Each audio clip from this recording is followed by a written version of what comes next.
Hola, buenas tardes. Bienvenidos nuevamente a la charla de divulgación de la ciencia. Como siempre, me parece genial tener un invitado o a veces invitadas, pero en este caso es un invitado especial porque aparte de que es un profesor investigador de la UAM Xochimilco, es una persona con la que he generado amistad desde hace tiempo gracias al trabajo que nos ha vinculado en algún momento. ¿No es así, Así maestro es, Haroldo? así es. ¿Cómo estás? Buenas Muy bien, tardes. muchas gracias por la invitación. Sí, es cierto que nos conocemos de hace mucho tiempo y ha sido por el trabajo justamente. Es Exacto. decir, no es una relación que haya nacido por lo personal, sino por el Ujú. trabajo. Y algo que a mí me gusta mucho siempre es la idea de reconocimiento del trabajo. No solo es Exacto. el trabajo per se, sino que reconozcamos lo que hacemos en la Ujú. institución y que le demos un valor. Sí, Y casi siempre es un valor positivo, ¿no? ajá. Entonces sí, me da mucho gusto Y eso ha estar. sido muy, muy lindo desde que conocí tu trabajo, pero bueno, antes de que le dé el micrófono al maestro Haroldo, quiero presentarte. ¿Cuál ha sido Adelante. tu formación? El maestro Francisco Haroldo Alfaro, él es arquitecto por la UAM Xochimilco. También tiene una maestría en la Escuela Nacional de Conservación, Restauración y Museografía, el ENCRIM, en restauración arquitectónica. También tiene una especialidad en el Centro Internacional de Estudios para la Conservación y Restauración de Bienes Culturales, ICROM, en Roma, Italia. Qué rico haber ido allá a estudiar, Sí. sobre todo por el tema Pues es lo que de te va los moviendo en el monumentos tiempo, así es. patrimoniales, sí. Y también ha sido reconocido con premios como la Medalla de Plata por investigación en la Bienal de Arquitectura Mexicana de la Facultad de La Federación la de Federación Colegios de de Colegios de Arquitectos de la Arquitectos. República Mexicana, sí. ¡Wow! Y el premio Francisco de la Maza, que es muy importante, por investigación en el campo de la conservación del patrimonio urbano y arquitectónico de Lina.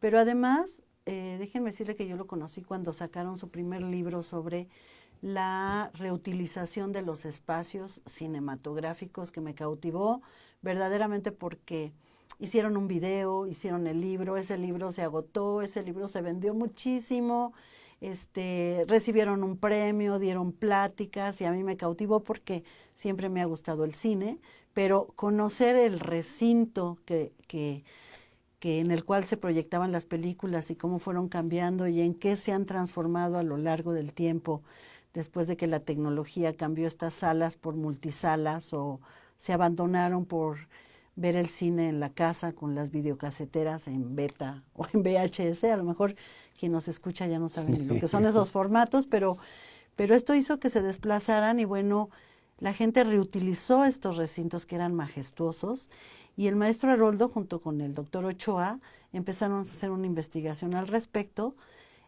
pero esto era producto ya de un trabajo previo que Ujú. había hecho sobre restauración y la conservación y la observación de este campo. Pues bienvenido, gracias por aceptar la charla. Yo sé que tienes muchas ocupaciones porque olvidé este señalar que recientemente ocupé el cargo de director de la División de Ciencias y Artes para el Diseño aquí en la UAM Xochimilco, lo que implica que sí es un privilegio que hayas podido darnos tiempo para que estemos aquí charlando un rato. Muchas gracias. Muchísimas gracias, Bienvenido. muchas gracias. Oye, Perdón, ¿puedo, sí, puedo dime, comentar dime. algo Claro, rápido? claro. Yo creo que después de esta introducción ya podemos pasar a las preguntas. Sí.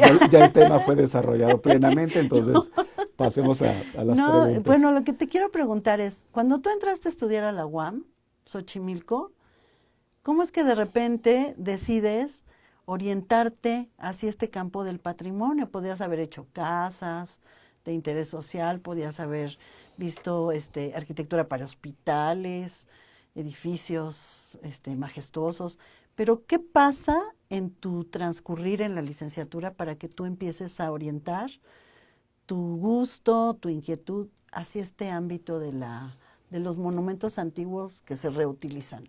Fíjate que es una cuestión curiosa en todo caso. Bueno, gracias por la invitación. Es una charla que nos debemos desde hace mucho tiempo. Mucho, Se ha venido posponiendo al paso del sí. tiempo, pero no es ni la primera y espero que no sea la última. Tú Ujú. hablabas de videos, uno de ellos lo hiciste tú, Hace hicimos una tiempo. entrevista aquí justamente. Ujú.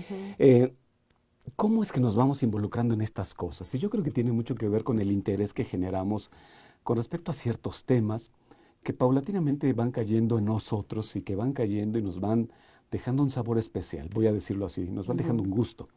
Y ese gusto tiene que ver un poco con esa perspectiva de, mira, esto no lo he visto, mira qué interesante es. Y en ese sentido, yo creo que eso pudo haber sucedido o sucedió solo y solo gracias a la UAM Xochimilco. No pudo haber sucedido de otra manera, por una razón muy simple. Eh, Soy quizás de las primeras generaciones de esta universidad y de esta unidad. No soy la primera, por fortuna, si no tendría muchas canas. Pero al menos de diseño sí. Pero de diseño de las primeras. Y en ese sentido, uno fue descubriendo un proceso formativo en donde cuando uno es joven elige una licenciatura que estudiar con una expectativa de vida supuesta. Es como una hipótesis de vida, ¿no? Sin embargo, ya en el proceso formativo te vas dando cuenta que hay cosas que a lo mejor no te llenan o que eventualmente hay cosas que descubres como novedosas. Lo que yo descubrí en la universidad, no solo esta idea de el sistema modular, el trabajo en cooperación, la construcción del conocimiento, la necesidad de la investigación y demás, sino que en cada uno de los ejercicios modulares nos vinculábamos con una condición casi siempre tangible, sensible por la realidad, ¿no? Y esta universidad, en un momento, y la licenciatura en arquitectura en particular, en algún momento tenía como problemática atender edificios ya construidos, es decir, edificios preexistentes. ¿Con qué sentido? Pensar que podíamos hacer proyectos ahí, no solo proyectar edificios nuevos, sino pensar que podíamos hacer un ejercicio de recuperación de espacios. Ese ejercicio a mí me tocó por ahí del 10º módulo de la licenciatura y trabajé en el centro de la ciudad, por la zona de la Santísima Trinidad, muy cerca de la Merced. Todo un descubrimiento. Sí. Pero todo un descubrimiento, toda una apertura. Y no porque yo no conociera el centro, me acostumbraba a ir al centro los fines de semana a caminar. Sí. Pero una cosa es ir a caminar y conocer, y otra cosa es trabajar. Trabajamos en una antigua casona que se convirtió en vecindad. Y ahí hicimos el proyecto en módulo 10. Yo no sé académicamente que también lo hice. Yo en este momento sería así como muy juicioso y a lo mejor muy crítico. Pero eso no es lo que me dejó. El ejercicio per se no fue lo que me dejó, sino esta experiencia de trabajar ahí. Al tiempo descubrí por qué razón. El programa de arquitectura, el programa primero que se aprobó, no fue cuando iniciamos nosotros, sino que se aprobó después, en el 78. Y en ese programa de arquitectura se establecía que había necesidades que eran emergentes en el país y que algunas de estas necesidades emergentes tendrían que ser integradas a áreas de conocimiento como formación emergente también. De ahí que se pensó que había que empezar a suponer que la arquitectura del pasado se va acumulando y no siempre tiene un buen destino. Sí. No siempre tiene un buen uso o, en el peor de los casos, desaparece. Sí. Se elimina. Pues al fin ya está vieja, ¿no? Ya está vieja, nadie la cuida, no se atiende. Hay que demolerla porque hay que ser nuevos, hay que ser novedosos, ¿no? Hay que ser modernos. Eso me llamó mucho la atención, pero lo descubrí después porque ninguna licenciatura en México de arquitectura tocaba los temas así como lo hacía la universidad, como lo hacía nuestra universidad. Entonces fue novedoso para nosotros como formación, pero estaba siendo novedoso para la época porque estos temas estaban en el campo de la gente muy especializada y en el mejor de los casos en incipientes cursos de posgrado. Pero que en una licenciatura se tocara no era común para la época y esa es la huella que empezó a dejar en nosotros en esas primeras generaciones. Habiendo yo trabajado en el centro y además queriendo el centro de la Ciudad de México como lo quiero, eso para mí fue maravilloso. De tal manera que cuando yo terminé la licenciatura, lo primero que yo pensé es, yo quiero trabajar en eso. O sea, yo quiero trabajar esos temas. Un profesor de esta universidad, de estos profesores que van y vienen porque son temporales, pero tienen cierta capacidad, Javier Villalobos, yo no lo conocía, daba clases en la tarde, un profesor matutino, Rodolfo Santamaría, me dijo, ¿por qué no platicas con él y a ver qué te propones, si estudias, si continúas tus estudios y demás? Y en la plática me dijo, ¿sabes qué? Ahorita conozco a una persona que se está haciendo cargo de un área de monumentos en el estado de Tlaxcala. A lo mejor valdría la pena que vayas a tocarle la puerta y a ver qué sucede. Pues lo primero que pensé es, quiero salirme de la ciudad, así como contente, ¿no? Es decir, contención, no te vayas. Pero la segunda parte fue, pues si eso quieres, ¿no? Eso es lo que quieres. Entonces me fui a Tlaxcala, toqué la puerta, me dijeron qué sabes hacer, le mostré los proyectos que había hecho en esa época con respecto al tema. Y me dijeron, mira, era en diciembre, me acuerdo muy bien, ahorita no podemos resolver nada, pero darte una vuelta en enero. Me di la vuelta en enero y estuve en Tlaxcala 5 años. Uy, y qué bonito. En 5 años, en una dependencia pública, debo decirlo, en una secretaría de obras, en el área de proyectos, justamente. Ahí fue donde empecé y establecí esa relación entre lo que me había interesado, mi proceso de formación en la universidad y ese primer contacto profesional. Ay, qué padre. Oye, ¿quiénes fueron tus maestros aquí aparte de Villalobos? Rodolfo Santamaría, me supongo. Pues mira, casi que podría recordarlos así de manera intuitiva. Bueno, del TIT tendría mis dudas, ubico muy bien a la profesora, pero tendría mis dudas del nombre. En el segundo trimestre estuvo Tere del Pando, Del fue la color. coordinadora, TD1. En TD2 regresé con la profesora del TID, Ah, mira, era de diseño. era de diseño. El cuarto estuve con Clio Capitanacci. Uy, En quinto, con Carlos Marner. estás hablando de, De la los fundadores prehistoria. de la En división. sexto estuve con una especie de triada de Horacio Sánchez, pero acompañado sustantivamente de Tania Larrauri, Gladys Sirven, 2 trimestres, 7 y 8. Luego estuve con Pepe Osejo, Uy, el que era director cuando yo entré. que en aquel momento era coordinador de arquitectura. Mm. Después, el siguiente fue un profesor que se llamaba Joaquín Jiménez, que ya no lo ubico, ¿no? Cuando yo regresé para trabajar ya no lo ubiqué. En décimo, Mariano Benito Araluce. Uy, Y en 11 y 12, Rodolfo Santamaría. Digo esos nombres, pero obviamente eran equipos de trabajo. sí, eran equipos. Hay profesores que todavía están aquí. José Luis Jiménez aquí anda. fue de mis profesores en cuarto módulo, por ejemplo, ¿no? Esa fue la generación de profesores que me tocó en esa idea de formación. Ah, qué padre. Oye, y entonces te vas, ¿cómo decides de estar trabajando en Tlaxcala como arquitecto, investigador en este ámbito de los edificios que son patrimonio? ¿Cómo de repente decides que sí necesitas hacer una maestría en esto? Mira, no te contaré las vicisitudes en el trabajo de 5 años, simplemente que yo llego a esta oficina de monumentos, que eventualmente no continúa o sale de esa secretaría y se va a otro lado, y me quedo en la dirección de proyectos, ¿no? Es decir, como un arquitecto proyectista. Sin embargo, como el jefe que tenía en ese momento sabía las razones por las cuales yo había llegado a Tlaxcala, me dijo, bueno, pues ¿sabes qué? Esta primera actividad que vamos a hacer, te necesito que vayas a tal lugar. Tepeyanco en Tlaxcala, convento del siglo XVI franciscano.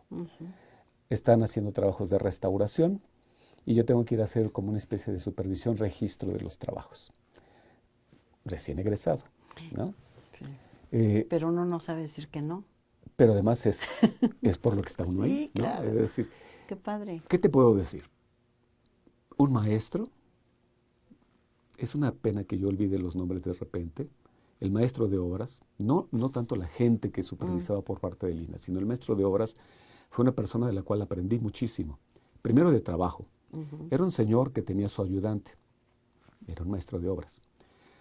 El primer trabajo que yo vi y que llegué a participar en el registro fue la inyección en grietas de la bóveda del templo. Inyectar en las grietas quiere decir meter una mezcla para sellar las oquedades que se fueron provocando en el tiempo. Este maestro de obras iba armando los andamios, 16 metros hacia arriba. Su ayudante le amarraba los tubos y él los jalaba, solito. Y él acomodaba y demás. Y uno detrás, ¿no? Con la cámara, con alguna libreta y platicando con él y registrando, limpiar la grieta, quitar todo material que sea residuo, sopletearle un poco, empezar a rellenar con rajueleo, un rejunteo, sellar superficialmente dejando los registros. Arriba una tina removedora para que la mezcla fluyera, por gravedad bajaba y iba a llenar. Todo un estudio de intervención en trabajos de supervisión, ¿no? Eso fue, y así como eso se fue derivando a muchos otros proyectos, remodelación de plazas, por ejemplo, en poblaciones del estado, que era muy interesante porque uno hacía el proyecto, pero siendo de la Secretaría de Obras había que ir a hacer la supervisión del proyecto. Nuestros proyectos no eran precisamente proyectos ejecutivos acabados hasta lo último, sino las ideas generales bien elaboradas, geometría, materiales, dimensiones, y en el lugar resolviendo cosas ya puntuales, ¿no? Casas de cultura en viejas casonas, algunos edificios peculiares de recuperación para hacer un archivo histórico, una casona vinculada con meter ahí a la Cámara de Diputados local. Es decir, estos proyectos se van acumulando. Te comento que inclusive termina siendo diseño de una escalera de madera en la zona arqueológica de Cacaxtla, ¿no? Esos eran los trabajos que uno hacía. Entonces, en realidad el proceso de aprendizaje estaba ahí. Claro. El trabajo cotidiano te daba esa información. Sin embargo, en algún momento pensé que era necesario tener una fundamentación teórica más sólida. Y por eso pensé que tenía que estudiar ya de una manera mucho más detallada y profunda estos temas del patrimonio, su conservación y su restauración. Digamos, ese fue el camino, ¿no? Y te vas a la INCRIM y ahí descubres, ¿ya tenía mucho tiempo la escuela? La maestría debe ser como del 72 más o menos, ¿no? Las primeras generaciones que se estabilizan bajo ese esquema de una escuela, porque además la Escuela de Restauración es un centro de formación que estuvo apoyado desde la UNESCO, que se apoyó a algunos lugares en América Latina y uno de esos lugares fue México, creo que el otro andaba por Perú, si no mal recuerdo. Y eso significó, de alguna manera, que tenían además un apoyo en ese sentido. Entonces era el INA más estos apoyos, entonces cuando yo ingreso ya habían salido algunas generaciones, ¿no? Es decir, si te estoy hablando del 72, yo ingreso a esa maestría en el 89. Entonces ya había pasado tiempo, pero pues te podría decir lo mismo con respecto a los profesores que estuvieron aquí. El día que le hicimos el homenaje a Alberto González Pozo, hice un poco ese recorrido de qué profesores tuvimos ahí, que todos fueron reconocidos. Es decir, Carlos Flores Marini, que es el mexicano que firma la Carta de Venecia en 1964 como mexicano partícipe, ¿no? El propio Salvador Díaz Berrio, Alberto González Pozo. Es decir, gente también que tenía una condición formativa y de experiencia en ámbitos diversos que nutrían ese proceso formativo. Pero un poco lo que me gustaría que no se perdiera es este hilo de, esto viene desde la universidad. Exacto. O sea, nació ahí y uno va buscando estos caminos alternativos. Tú decías o preguntabas hace un rato, bueno, una cuestión es el trabajo, hay que ir a hacerlo, pero otra parte del trabajo es la investigación y la documentación y que de las cosas quede memoria, quede un registro. Y eso me gustó también.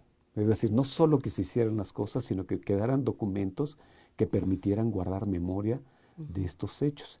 Algo que se me traspapeló en el material que te traje era un pequeño catálogo de una intervención en una casa del centro de la ciudad, en la calle de San Ildefonso, que fue justamente porque se hizo cuando yo estaba en Tlaxcala, se hizo como la sede de Tlaxcala en la Ciudad de México. Cierto. Cuando el argumento era el presidente despacha en Los Pinos, la representación estatal está a 2 cuadras de Los Pinos, ¿no? Es decir, se va a acordar cosas, el representante o el gobernador o gobernador en el caso, tiene pues dónde tenía llevar.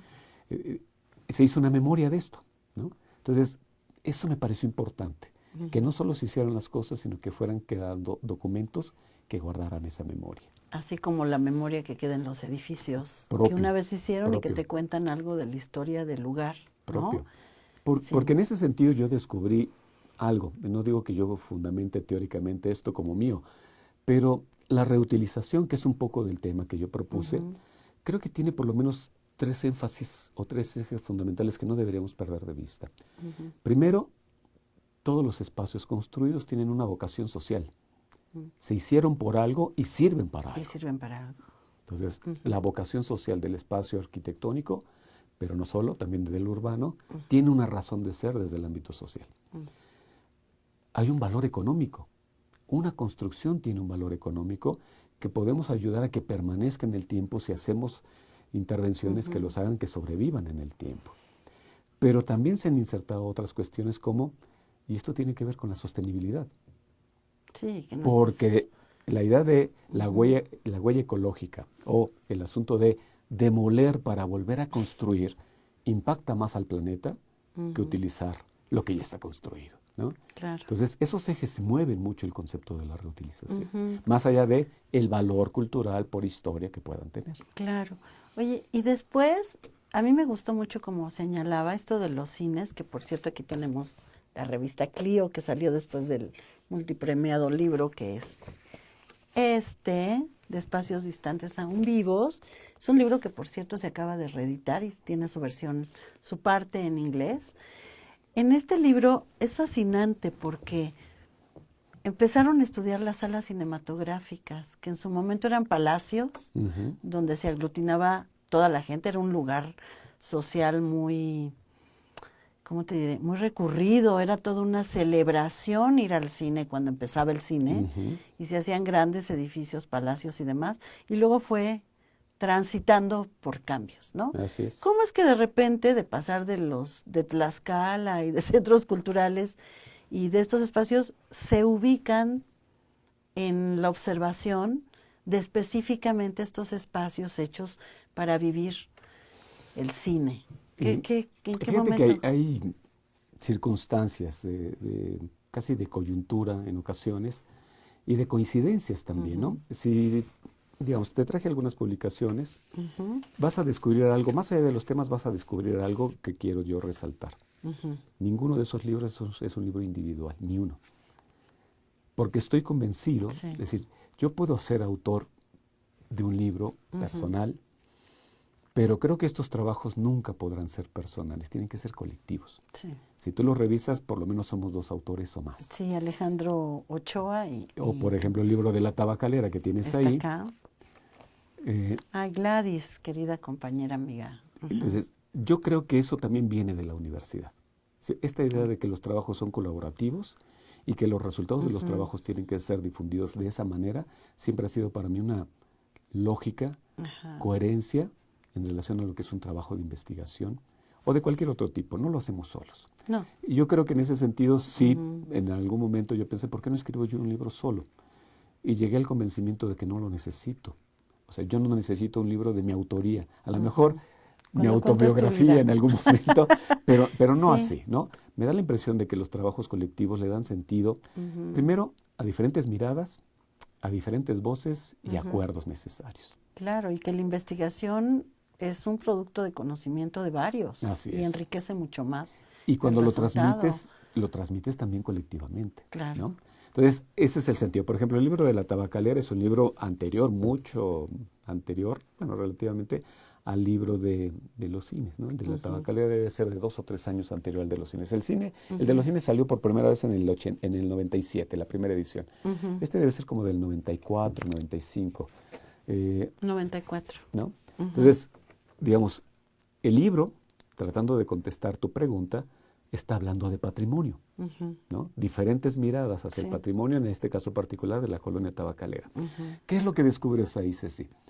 Que no todos son monumentos, que no todos son palacios, que no todos son grandes casonas, que hay una arquitectura menor o espacios urbanos menos representativos, si quieres, pero que también tienen sus valores y que en ese sentido de tener sus valores también merecen ser estudiados y eventualmente merecen ser documentados. Entonces, ahí hay una primera respuesta. El patrimonio es mucho más amplio que los edificios aislados y los monumentos solos. Claro. Entonces, la colonia nos dio mucha oportunidad de sustentar eso. Además, ahí aprendí otra cosa, Ceci, Ay, perdón. que un tema tiene que ver con la investigación y lo que descubres por el caso, pero otro tema tiene que ver con la idea de la investigación y dentro de la investigación el valor de la historia. La historia es fundamental para entender mejor las cosas y cuando me refiero a la historia no es esa condición de la etiqueta congelada de fechas, años, no. Es la vivencia. Entender momentos, entender valores, suponer que las cosas evolucionan y se transforman y cómo esto nos ayuda a entender mejor eso que vamos a ver o a lo que nos vamos a enfrentar.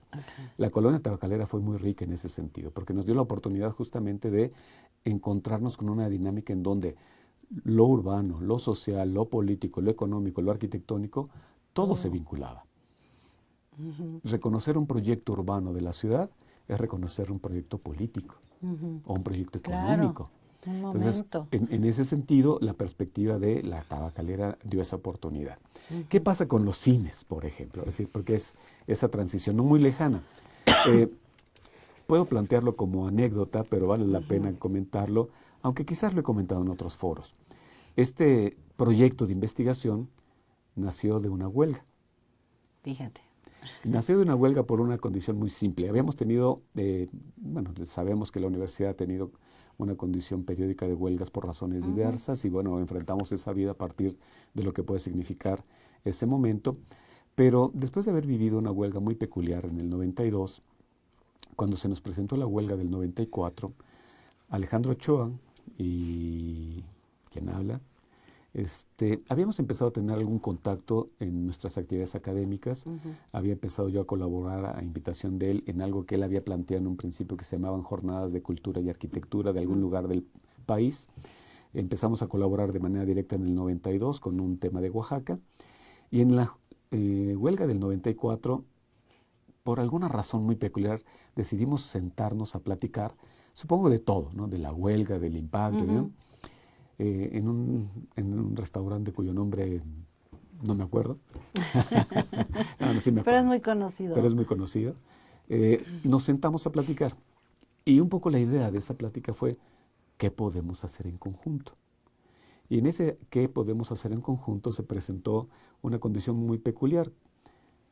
Apareció en nuestra plática un calendario de la Cineteca Nacional que había salido, si no mal recuerdo, en el 92, en donde los meses estaban representados por salas de cine. O sea, eran fotos de cines.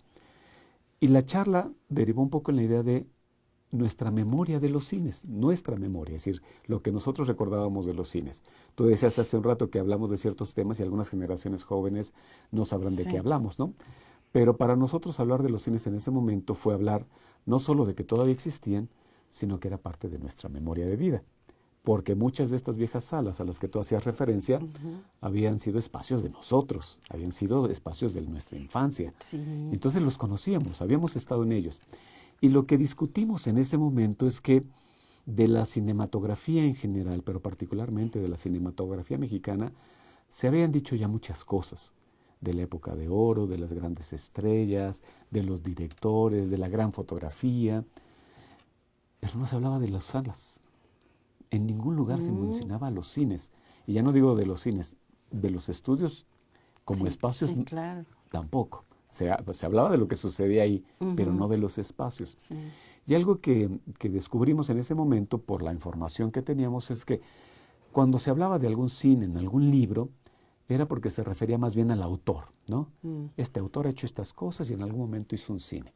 Como era un autor, un arquitecto importante, pues había ahí una ponderación. Pero el cine no era su obra máxima, ni mucho menos.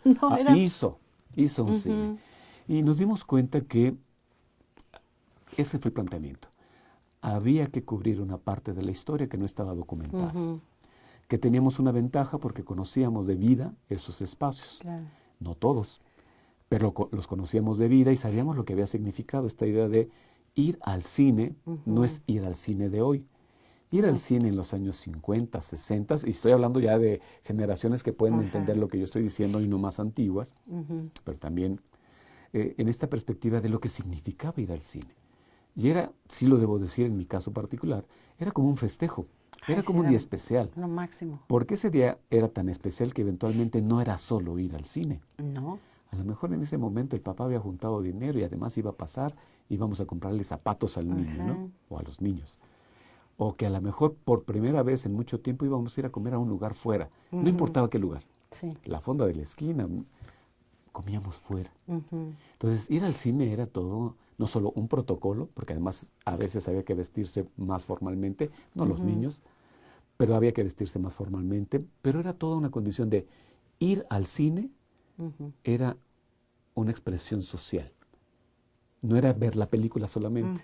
O sea, hoy ir al cine es ir a ver una película o otras cosas. Sí. Pero ir al cine en aquel momento era así como una condición familiar o social. Claro, generaciones de otro tipo o personas de otros momentos, pues el cine era ir con la novia, por ejemplo, ¿no? O ir con los amigos saliendo de la escuela. Eran muchas cosas en ese sentido. Entonces, era una experiencia. Y lo que nosotros definíamos ahí es que esa experiencia no estaba documentada. Y que la mejor manera de documentarla no es desde el hecho social, sino desde el hecho espacial, era hablar de los edificios. Entonces nos pusimos en una búsqueda ardua de la historia de los edificios, y como lo que te decía hace un rato es cierto, como historia no encontrábamos nada. Pero podíamos encontrar historias de los lugares. Y me refiero a los lugares urbanos o arquitectónicos, o los lugares de encuentro, ¿no? Entonces, eso nos empezó a ayudar a darle sentido. Hablamos desde la perspectiva de los arquitectos, porque esa fue nuestra intención, Sí. pero descubrimos una cosa, que como arquitectos podíamos hablar de la arquitectura, pero a partir de que le poníamos una narrativa, mucha gente se identificaba. Sí, sí. Ese fue el impacto de la primera edición del libro, porque el libro traía textos que tenían que ver con la investigación, la documentación, pero además traía fotos. Sí, no fue Y entonces, evocador. las fotos fueron como una especie de moción, de movimiento al recuerdo, a la memoria de tanta gente, que finalmente a lo mejor leía entre líneas lo que nosotros habíamos escrito, pero la imagen le decía más. Exacto. La foto le decía más. Recordaban cuando, perdón, que iban con el abuelito y cuando vieron por primera vez el cine o cuando se daba en las calles. Fue Todo. como... Todo. Entonces, no voy a decir que no esperábamos un impacto, pero en realidad nuestro impacto o la perspectiva del trabajo era documentar, pero no era quedarnos en una especie de historia sino promover que el carácter de estos espacios pudiera permanecer y se interviniera para reutilizarlos. Claro. Es decir, que no se demolieran. De hecho, un capítulo del libro lo dedicamos a en qué podemos usar estos espacios.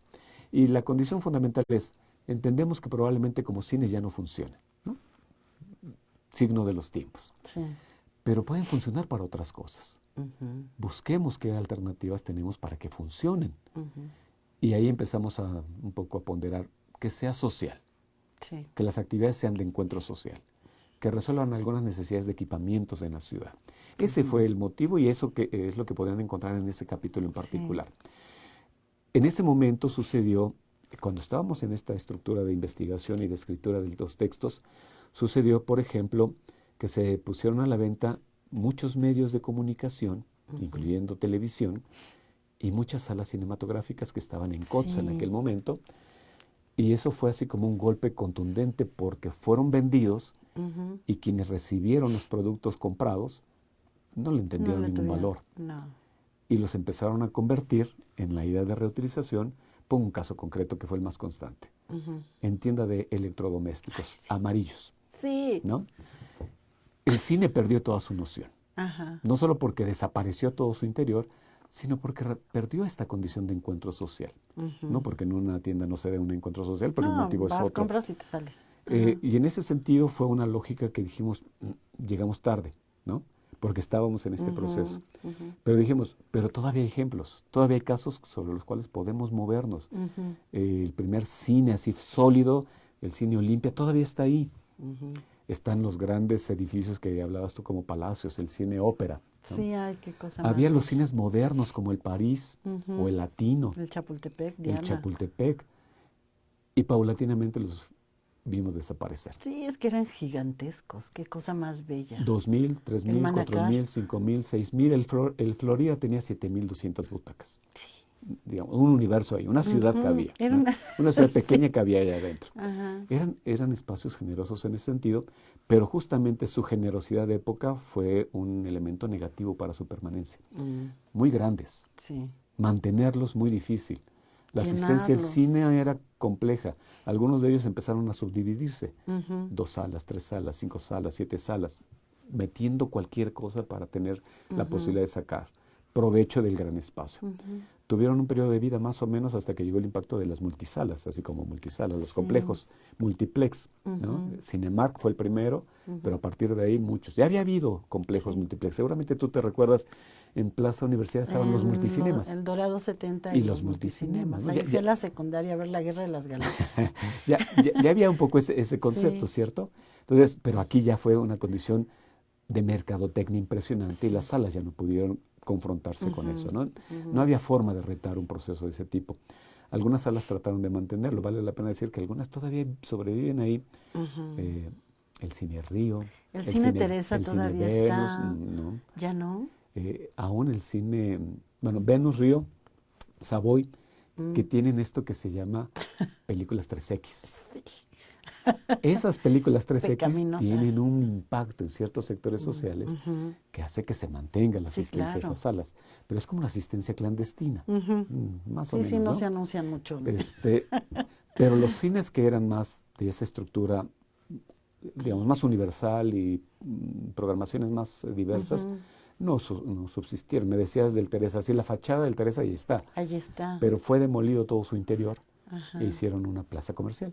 Fíjate, Dejaron la primer crujía. sí, yo en el 83 fui al Cine Teresa a ver El Exorcista. Ujú. Ya se había estrenado muchos años antes, pero yo no tenía el valor para verla. Cuando ya estaba en la universidad muy empoderada, dije, tengo que ir a ver El Exorcista, que pasan en el Cine Teresa. Todavía Ujú. no estaba con estas programaciones clandestinas, Pero el Teresa pero... tuvo ese vaivén en realidad, no duró ujú, mucho con ese esquema. Yo creo, supongo que fue, porque además era un cine muy peculiar, era un cine de propiedad familiar, ah, no era una cadena, era un cine de ujú, propiedad familiar. Entonces buscaban un poco la manera de sobrevivir. claro. Encontraron este nicho, pero luego también lo fueron cambiando, ¿no? Sí, Ujú, fue una condición que sí. se fue dando. Eh, pero eso fue lo que empezó a suceder con las salas. Mm. Entonces, este libro, en su tercera edición, con una condición del texto en inglés que lo acompaña, pues es como un último grito del cisne, ¿no? Es decir, a ver qué hacemos con lo que nos queda, porque desafortunadamente mucho se perdió. Yo a Ujú. veces lo decía en broma, pero cada vez lo digo más en serio, pero esto, más que una especie de estudio de tipología arquitectónica, es un estudio de necrología, ¿no? Es decir, los muertos Los están ahí, muertos están ahí. los muertos que gozaban de buena vida están Sí. aquí. Oye, Pero sí, cierro esa parte, esa idea, ¿no? Es decir, no quiero que se quede con esta ajá, condición negra, pero sirve para documentar, sí, sirvió claro. para documentar, para guardar memoria justamente. El Ajá, proyecto de investigación fue muy demandante. Tuvimos que reconocer a la ciudad, tuvimos que caminarla, tuvimos que fotografiarla, tuvimos que ir a hemerotecas, bibliotecas, sí. a veces contactar algunos archivos personales, a la mejor Ujú. familia de alguno de los autores. Fue un trabajo muy intenso de Y de investigación. muchos años, Pues que se mantuvo empezamos mucho en el tiempo. 94 y el libro salió en el 97. Ahí fueron primero 3 años, ¿no? Ujú, Ya ujú, sabemos, una buena parte de esto también fue el ujú, proceso editorial, claro. que no siempre es así como muy ágil Ujú. por las características de nuestra universidad. Es decir, Sí. somos una universidad y no una casa editora. Ujú, Pero se fueron cumpliendo los tiempos. Entonces, en ese sentido, sí fue muy ujú, demandante. sí. Pongo la anécdota que siempre pongo, cuando decía descubrir los cines y dónde estaban. Un primer documento que yo descubrí en su momento, dije, pues con esto empezamos. Fui a la hemeroteca en CEU Ujú. y me encontré un directorio telefónico de los años 20. Y en el directorio telefónico de los años 20 había el apartado de cines. No, hombre. Cine fulanito, tal dirección, cine de Ah, fulanito, tal dirección. ujú, Nos sirvió para saber qué cines todavía existían en el sí. momento de la investigación o cuáles ya habían desaparecido, pero nos sirvió para encontrar su ubicación, una primera Mm, ubicación. Por eso en este libro hay planos sí. urbanos, porque están ubicados algunos de los cines, Ujú. justamente porque fuimos identificando que aunque no los conocimos, porque ya habían desaparecido para nuestra época, fueron edificios que existieron y que supimos dónde estuvieron. Sí. Bueno, cuando quieran saber algo sobre reutilización de los espacios arquitectónicos, salas de cine, con el maestro Haroldo y con Alejandro Ochoa y con muchos alumnos que se han ¿Quién pasaba involucrado por a ahí? lo largo de estos años en este campo de conocimiento. Pero también hay otra parte, quiero que me cuentes esto que también tuviste que ver con un plan rector en la escuela de Chapingo. Ujú. ¿Esta escuela de Chapingo qué es? A ver, cuéntame, porque tiene una historia bien bonita que me estabas contando. ¿Y Bueno, cómo es que van a dar usted? primero te voy a contar por qué llegamos ahí, porque Ujú, nos vuelve a vincular con la universidad. Tiene tantas posibilidades y tantas salidas que uno no las descubre hasta que mm, sucede. ujú, En la licenciatura en arquitectura, bueno, debo decir que después de todo este periplo de fuera de la universidad, regresé a la universidad para dar clases años después, ujú, en una condición de esas que nos suceden muy comúnmente, de que no lo pensé, no estaba en mis planes, ujú, llega de repente una invitación, te vinculas y dices, ¿por qué no? Además es mi universidad, ¿por qué no? ujú, Entonces regresé y empecé a trabajar como docente, ¿no? En arquitectura, de ese recuerdo que te planteaba, yo hice un ujú, ejercicio en una vecindad, en el centro histórico, como parte de mi formación, ujú, se fue formalizando y en arquitectura, en el año terminal, hay una línea, un área de trabajo en el área terminal, que es la revitalización de espacios, ¿no? Que incluye la idea de reutilización de espacios preexistentes. Esa línea se da y los alumnos que cursan con nosotros, eso es lo que ven. ujú, Trabajamos sobre estos temas a nivel urbano, a nivel arquitectónico, pero también proponemos edificios nuevos en esos ujú. contextos. Es decir, no nos quedamos solo con recuperar Los estas cosas del viejitos. pasado, sino que proponemos cómo integramos arquitectura nueva en estos contextos, que Ujú, no sea cualquier arquitectura, sí. que sea de nuestros días, pero que dialogue con el pasado. Ujú, Trabajamos en ese año. Por ahí del 96, 97, ese ejercicio de año terminal lo hicimos en la Universidad Autónoma Chapingo, en la antigua hacienda de Chapingo. Ahí hicimos el ejercicio. Hicimos el estudio urbano, hicimos proyectos de recuperación de algunos edificios, etcétera. En los años 90, te estoy hablando. Como 10 años después, recibo una llamada telefónica. En ese momento todavía era yo coordinador de la licenciatura de arquitectura. Recibo la llamada telefónica buscando a un profesor, Francisco Haroldo Alfaro Salazar, de la Universidad de Chapingo. Ya la persona que me buscaba, reconociéndome, dice, soy yo, ¿no?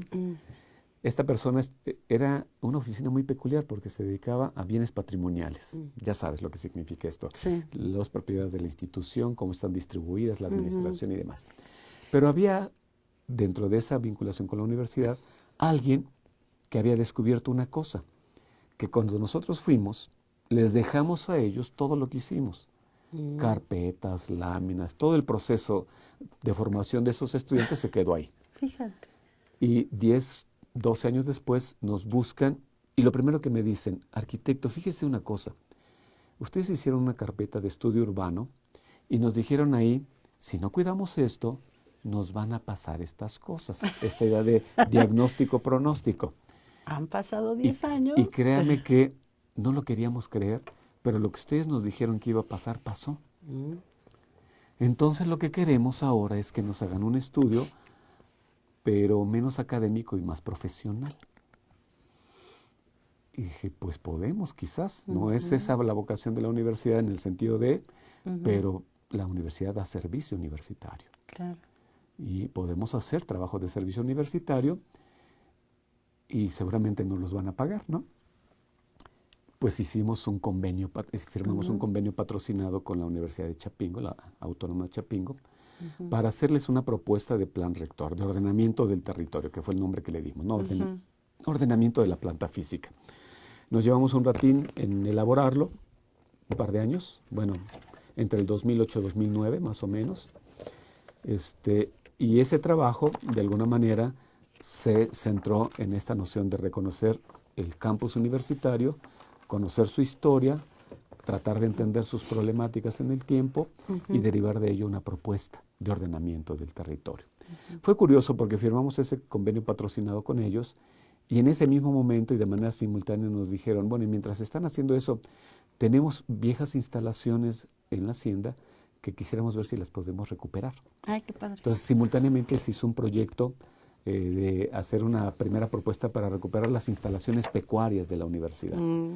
¿Qué documentote? Pero después dijeron, oigan, pero tenemos una serie de problemáticas con los servicios universitarios que tenemos al exterior, porque es curioso, Chapingo tiene o tenía correo, telégrafos, tortillería, Era una panadería. ciudad, ¿no? todo. Pero algunos de estos están externos al campus, están cerca, a un lado, pero están externos. Y me dijeron, ¿no nos pueden hacer una propuesta urbano-arquitectónica de ese lugar? Firmamos otro convenio patrocinado, hicimos ese proyecto también. Y de alguna manera fue muy interesante por dos razones. Porque el origen del proyecto viene de las actividades de la universidad desde el ámbito de la docencia, que derivaron en su momento en el ámbito de la investigación. No hubo un proyecto específico de investigación, pero tuvimos que hacerlo. Y se complementó en su momento con este llamado desde la universidad para que les apoyáramos con esto, ¿no? Qué bárbaro. Entonces, en ese sentido, el trabajo tuvo una cualidad, Ceci, que a mí me gustaría comentarla ahora. Sí, la que quiera. Primero, se va a lastimar. Lo hicimos como un cuerpo académico, ¿no? El cuerpo académico, nuestro cuerpo académico, que es digamos, un área de investigación interdepartamental, hay gente de los 4 departamentos de la división, nos vinculamos con el proyecto, ¿no? Es decir, nos llamaron, podemos hacer este trabajo, nos vinculamos. Pero para hacerlo, nos metimos en 2 dinámicas. Primero, buscar a egresados, aún recién egresados, no tenía nada que ver con Chapingo, a los cuales podíamos apoyar económicamente para que colaboraran con el proyecto. Y alumnos de servicio social, a los cuales les apoyábamos económicamente. Es decir, el dinero que se recibió, ya sabes, una parte del dinero se lo queda a la universidad y otra es la operación del proyecto. Entonces, apoyamos a prestadores de servicio social, pagamos a egresados de nuestras licenciaturas y trabajamos nosotros como colectivo. Qué padre. De tal manera que ese fue el proceso de trabajo y de ahí se derivó el tema en particular. Pero además fue muy interesante porque la escuela, es decir, la Escuela Nacional de Agricultura y Veterinaria, se funda hacia los años 50 del siglo XIX, 1854. 1800. Hay una fecha particular porque se dice que una de las primeras actividades fundacionales sucedió un 22 de febrero. Y esa fecha se ha convertido en una tradición. Es más, si tú buscas qué sucede como festividades el 22 de febrero, te vas a dar cuenta que es la celebración del Día del Agrónomo. Es por eso, porque la fecha fundacional de la escuela fue en el 22. Y O sea, seguro 22 de tiene que febrero. ver con los ciclos agrícolas. Y probablemente tenga que ver con algo de Sí. los ciclos agrícolas, pero aquí también tiene que ver con cuestiones políticas. En esa fecha se fundó, ¿no?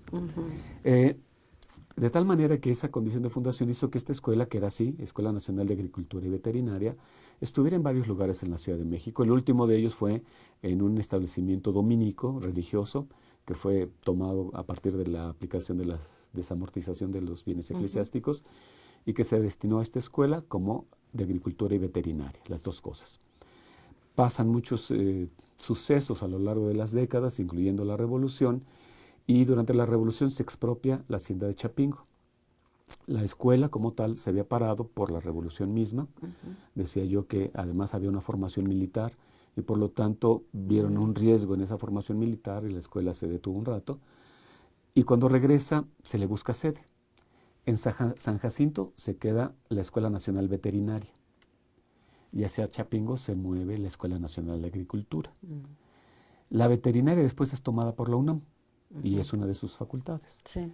La de Agricultura se queda en Chapingo ya como nueva sede. ¿Y qué es lo que sucede ahí? Te comento rápidamente para no sé si tengamos tiempo.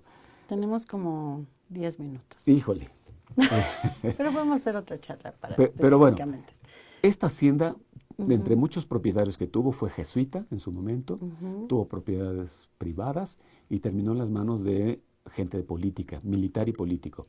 Un presidente de México, Manuel González, que tuvo un periodo de 4 años y antes de él fue presidente Porfirio Díaz y después de él fue presidente Porfirio Díaz, ¿no? O sea, fue ahí. Y él en algún momento adquiere la hacienda de Chapingo. Es su propiedad. Cuando él es propietario, por alguna extraña razón que solo sucede en la política mexicana, terminaba siendo gobernador de Guanajuato. Pero mientras estaba acá. Hizo trabajos de remodelación. Se dice que contrató a Antonio Rivas Mercado para hacer la remodelación del casco de la hacienda. Pero obviamente, en su visión de momento, le invirtió a la hacienda. Metió un peine de ferrocarril a la hacienda y había una estación Chapingo del ferrocarril. Metió todos los insumos de producción que se podían como vanguardia de la época para estas haciendas. Entonces, era una hacienda medianamente equipada. Cuando se expropia, pues lo que se saca es ventaja de ese equipamiento que se tenía para pasar a este proceso de formación de gente vinculada con el campo. Chapingo tiene un lema que creo que en algún momento tendrá que cambiar, ¿no? El lema es enseñar la expropiación de la tierra y no del hombre. Sí, tiene que la cambiar. Explotación de la tierra, ¿no? Porque de hecho ya cambió el concepto de los agrónomos. Entonces ya no podemos hablar de la explotación de la tierra. Pero bueno, ese fue el lema con el cual digamos, se formalizó. Y esta escuela se asentó ahí. Para los propios años 20, cuando se instala, se mete nuevos espacios. Se integra una biblioteca, que todavía está ahí el edificio. Se aprovechan muchas de las instalaciones de la hacienda, se meten dormitorios, comedores, etcétera, y se construye la parte pecuaria, que aunque la había, no era la parte pecuaria para enseñar.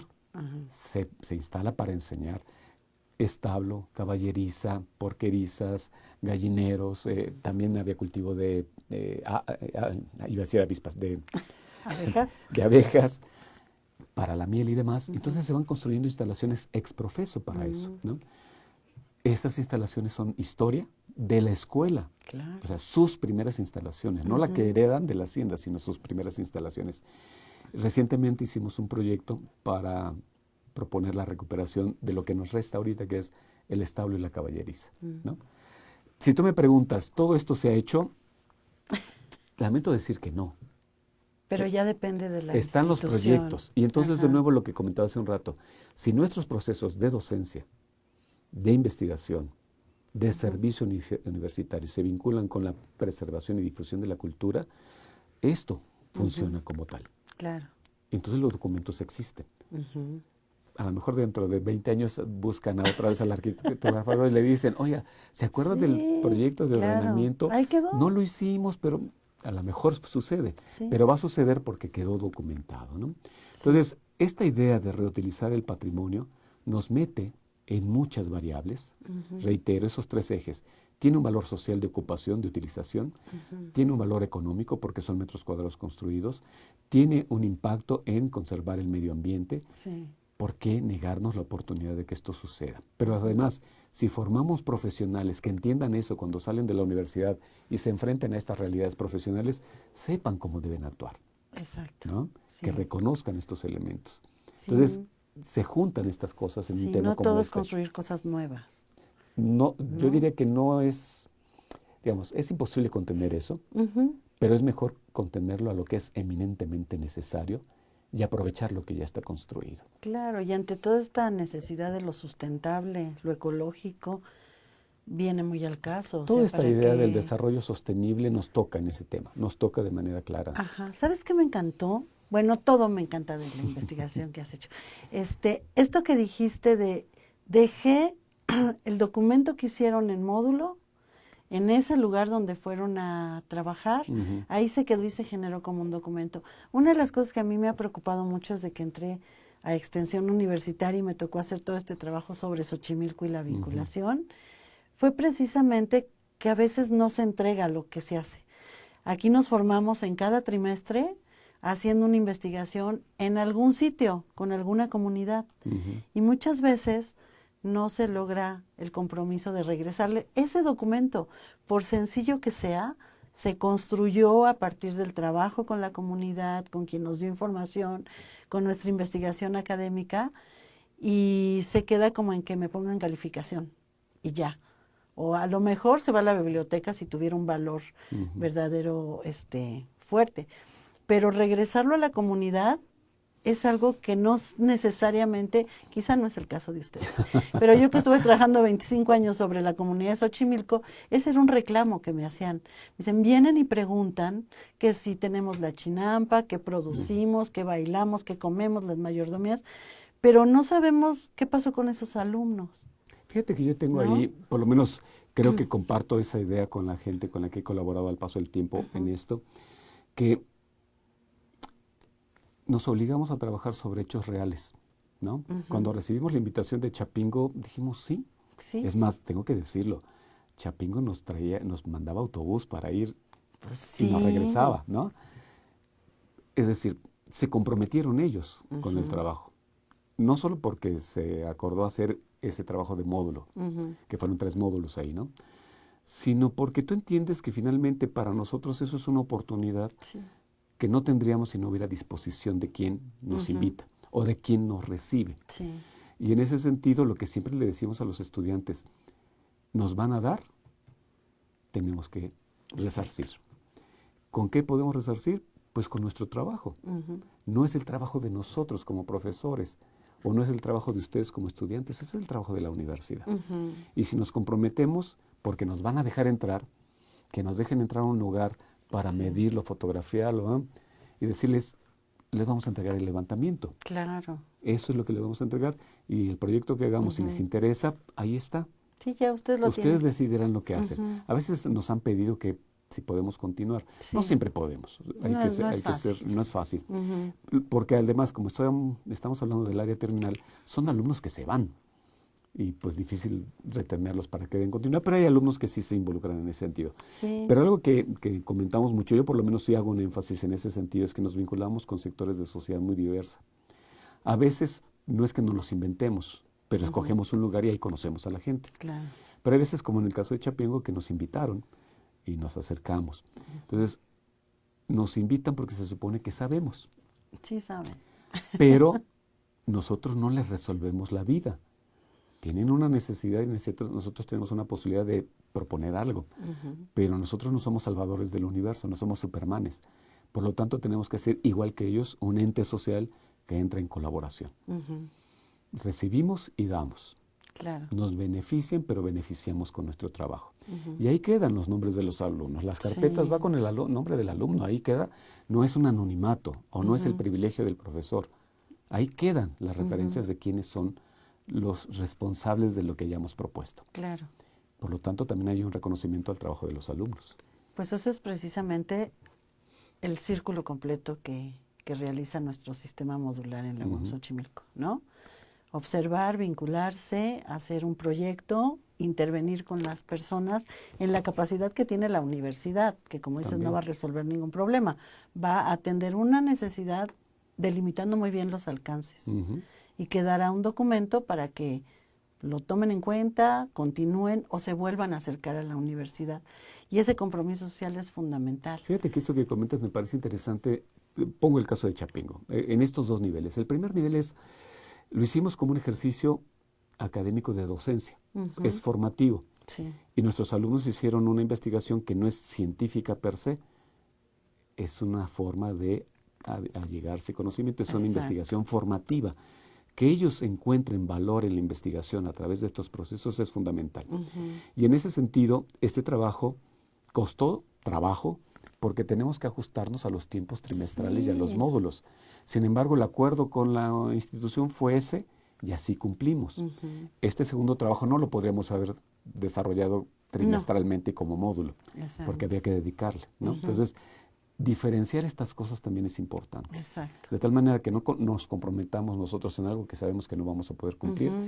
pero que la gente no espere algo que no estamos ofreciendo, ¿no? Exacto. Entonces, en ese sentido sí es importante tener claridad. Sí, y en esta formación universitaria los jóvenes también aprenden a saber hasta dónde pueden llegar, en qué tiempos, con qué compromisos, con qué presupuestos, qué sí se puede, qué no se puede. Es parte de la Y te voy a formación. decir algo que yo fundamentalmente lo valoro mucho.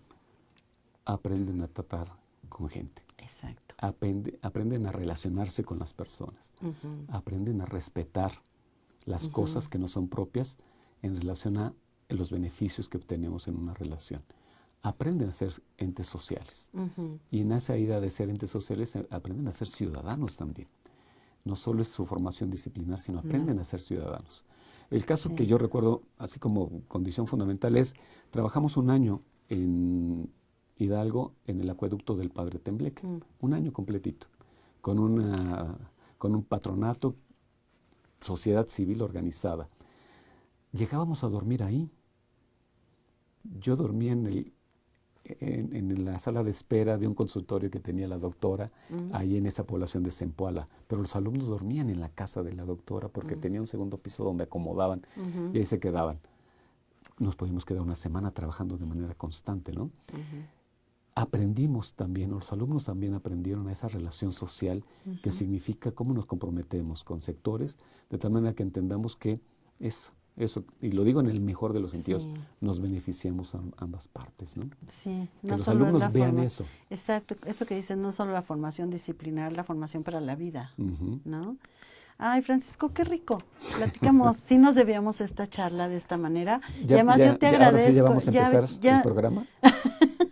no, yo te agradezco la confianza que ya ves hace tanto tiempo que pudimos hacer la exposición sobre los cines y que hicimos unos ciclos de cines donde el protagonista era el cine. El cine, ¿te La recuerdas? sala de cine fue Y hermosísimo. eso yo quiero repetirlo. Sí, me hay que parece. hacerlo, porque pusimos la del Majestic, Cinema Paradiso, la de Woody Allen, de La Rosa Púrpura del Cairo.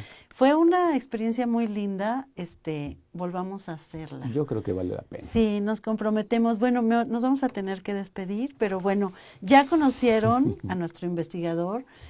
No solo es el director de CIAD, no solo es maestro de arquitectura, sino es un egresado que además abordó este ámbito de la reutilización de los espacios arquitectónicos. Y bueno, esta charla ha sido muy linda. Yo antes de que nos despidamos quiero agradecer a quienes están por aquí viéndonos: Ser Agustín, Jan Mili, Osorio Ruiz, José Af, Gabriela Naya Saavedra, ay doctora, mucho gusto. José Luis Camacho, hola, egresado de arquitectura. Nicteja es arquitecta, también está terminando la carrera. Yes Almanza, Abel Rodríguez, José Ab, Claudio Miranda, Pablo García. Nicteja dice que es muy importante la concientización sobre la reutilización, conservación y restauración de espacios arquitectónicos. Jael Herrera, la doctora, la mandamos saludos, nuestra actual coordinadora de la Coordinadora de licenciatura de arquitectura, sí. arquitectura. Gracias por la práctica. Nos dice Nicole Galeana está viendo el video. Gracias por los que aquí se manifestaron. Y bueno, agradezco muchísimo al equipo de TV UAM que siempre hacen posibles estas transmisiones. También a la doctora Marta Isabel Flores, quien es mi coordinadora de extensión universitaria, a la doctora Angélica Buendía, secretaria de la unidad, y por supuesto al arquitecto doctor Javier Soria, quien es el rector de la unidad Xochimilco y además también es especialista en esto de los espacios. Somos el mismo cuerpo Son del académico. mismo cuerpo académico, que además fundaron la maestría. Tenemos una en maestría este en ámbito, en la ¿no? utilización de Que impulsaron patrimonio desde hace edificado. tiempo y que ha generado muchos Estamos ya en la proyectos muy octava, en la lindos. octava generación ya. Ajá. Va a ingresar Sí. la octava generación. Felicidad, ya ha sido como un espacio muy bello para estudio, para investigación. Sí. Pues bueno, nuestro rector de la unidad Xochimilco es de esta área de investigación. Algún día lo podremos entrevistar cuando tenga un poco de espacio, pero por lo pronto le mandamos un saludo y agradecemos la posibilidad de hacer estas charlas de divulgación de la ciencia. Muchísimas gracias. Nos vemos pronto, el martes, los espero. Vamos a tener un conversatorio sobre la crisis del sistema hídrico en México, especialmente en la Ciudad de México, con una conferencia magistral de la doctora Vera Candiani, que está en la Universidad de Princeton. Estará el doctor Barkin y el doctor Oscar Monroy, que forman parte de esta red de académicos que estudian la problemática del agua en toda la UAM. Entonces, un ciclo de 3 charlas alrededor de la crisis hídrica, que es un tema Sí, muy seguro, importante. Seguro que lo es. Sí, pues los espero el próximo martes a las 2 de la tarde y aquí nos vemos. Gracias, síganos y pónganos algún comentario en el video por si quieren hacer una pregunta. Se la hacemos llegar al doctor con todo gusto. Dice Gaby Anaya que felicidades y que invitado de lujo tuve. Sí, Mira. Gracias Gaby, un saludo. Pues nos Gracias. vemos pronto. Buenas tardes. Gracias, gracias. Buena tarde.